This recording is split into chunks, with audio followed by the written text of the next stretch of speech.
At 12:01 a.m., President Trump stabbed America's best friend in the back. My message to the President is this: Canada will fight back. We will defend our people and our economy, and we will put Canada first. There is no doubt that our economy will suffer, but so will yours, President Trump. In fact, you're already paying the price, with trillions of dollars erased in stock market value over the last month of these threats. Already, Americans are paying higher gas prices, as at midnight, a new American gas tax kicked in on U.S. working-class taxpayers and motorists.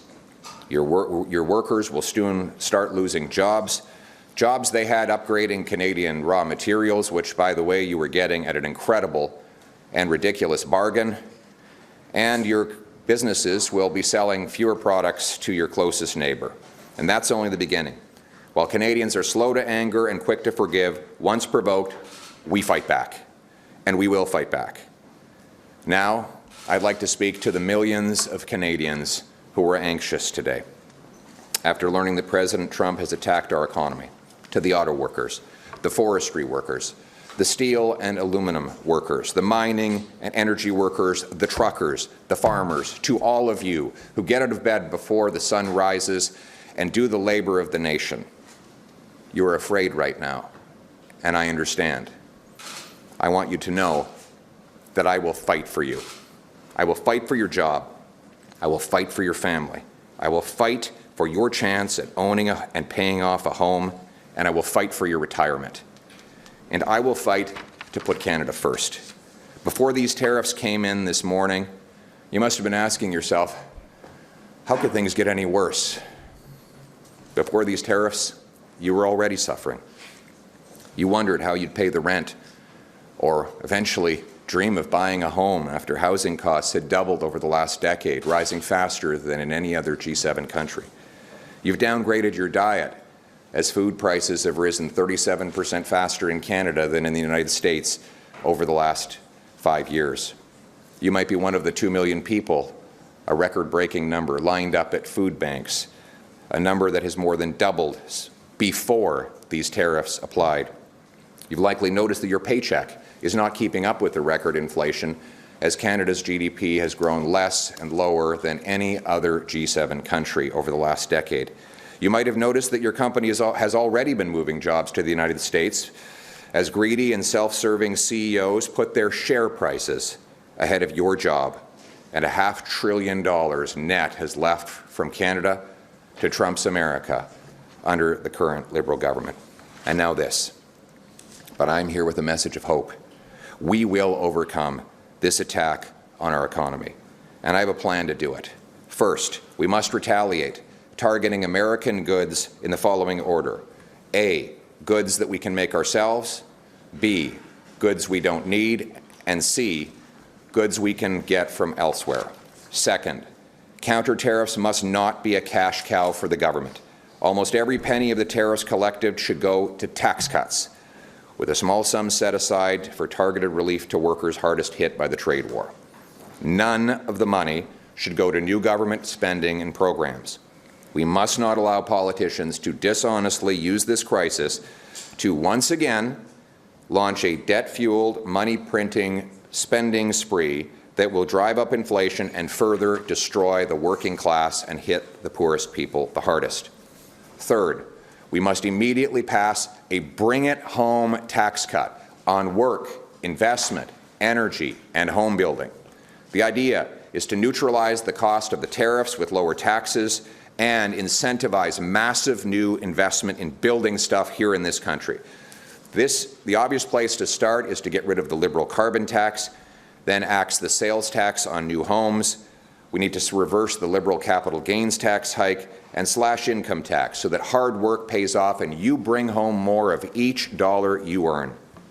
Fourth, we must immediately repeal the Liberal No New Pipelines Law C-69, a law that not only blocks all pipelines but stops mines, refineries, export plants, and all kinds of other energy infrastructure, and makes us hopelessly reliant on one customer, the Americans, a customer we cannot count on anymore. We must greenlight LNG plants that Liberals say there is no business case for, so that we can no longer have to sell our 100% of our LNG, our gas exports to the Americans. We can sell it to Asia and Europe and help break the European dependence on Putin, turning dollars for dictators into paychecks for our people. 5, you know what industry Donald Trump does not control in Canada? Home building. It is a homegrown industry.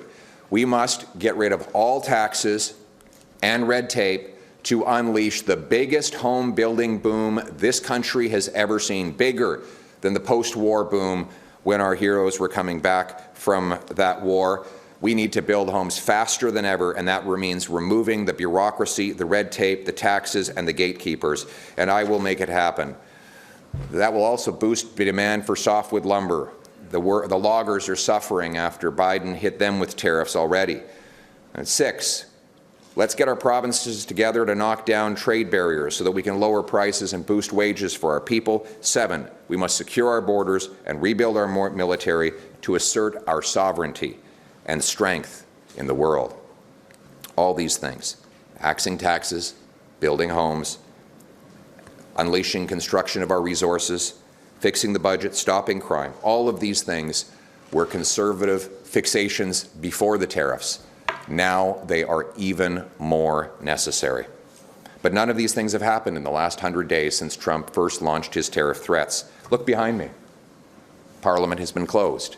Liberals shut it down to focus on their political battles. So the job-killing carbon tax is still in place.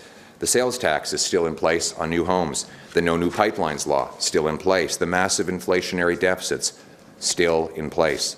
Not one law has been changed. Not one tax has been cut. Not one action has been taken to free us from the grip of Trump and the U.S. We need change, and we will get change. It will be tough. Building Canada was tough, and so are Canadians. We will bring home the country we know and love and restore its promise. Canada will be self-reliant, sovereign, and stand on its own 2 feet. We will build on the great legacy and vision of John A. Macdonald of uniting our country east to west. We'll reward work, unleash entrepreneurs, harvest resources, make our own goods, trade with each other, build homes for our youth, rebuild our borders and military, honor our history, and raise our flag. What binds us together is the Canadian promise that anyone from anywhere can achieve anything, that hard work gets you a great life in a beautiful house on a safe street protected by solid borders and brave troops under a proud flag. To preserve that flag and its promise, we must work together, fight together, and win together. That is what it means to put Canada first, because Canada is worth fighting for our people, for our land, for our home, for our country. Let's bring it home. Do you agree with the tariffs? What do you think Donald Trump? What do you think Donald Trump wants by announcing these tariffs? What do you? Sorry, I didn't get a chance to say that in English. The question was, have the Liberals done enough on fentanyl, and is that a good justification for Trump's tariffs? And the answer to both questions is no and no. No, the Liberals have not done enough on fentanyl, but not because they should have been doing it for Trump. They should have been doing it for Canadians. We've lost 50,000 people to fentanyl. That's more than died in the Second World War. And that is because of the weak borders, the soft laws, and the radical liberalization of drugs that the Liberals experimented with and that they want to continue on with. I would ban the drugs, add 2,000 CBSA border guards, more surveillance towers, scanners, and drones to interrupt the illegal entry of fentanyl into our country. And I would treat fentanyl dealers for what they are. They are mass murderers, and they will get life sentences when I'm Prime Minister. But let's be clear, that is not a justification for tariffs. We have guns, drugs, and illegal migrants coming from the United States to Canada. We have never tariffed the Americans for that.